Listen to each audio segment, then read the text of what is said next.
নমস্কার। আমার আজকের কবিতা বিরোধ লিখেছেন কবি সুভাষ মুখোপাধ্যায়। নিরাপদ এই নীড়ে বাঁধলাম নিজেকে, জানলায় নীলাকাশ দিলাম টাঙিয়ে, মনের খোড়াকে ঘরের দেওয়াল ডিঙিয়ে চিনিয়ে দিলাম সীমাহীনের ঠিকানা।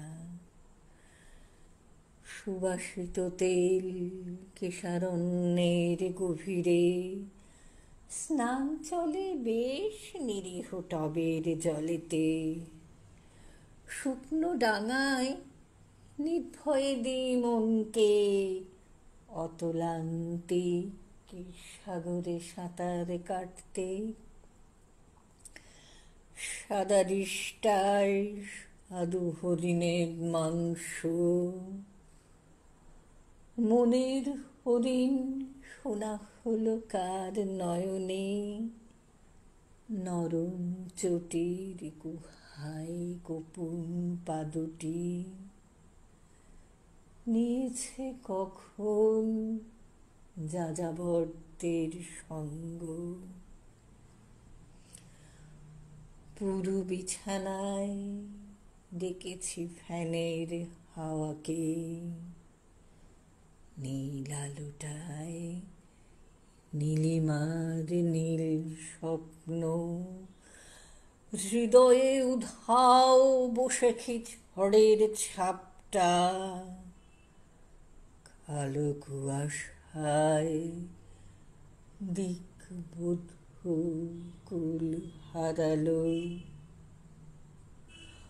কখনো আবার মেরুযাত্রার কাহিনী টেনে নেয় মন পৃথিবীর শেষ প্রান্তে।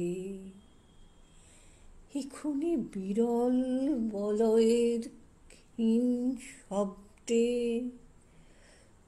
দুঃসাহসিক স্বপ্নে পড়বে ছিটকে। ঈশ্বর এই শরীর মনের দ্বন্দ্বে একি নিষ্ঠুর নীরব গ্রহণ করেছ, যেখানে ভাবনা তোমাকে সৃষ্টি করেছে। দৃষ্টি সেখানে দাঁড়ালো প্রতিদ্বন্দ্বী। নমস্কার, আমি আগমনী সেন।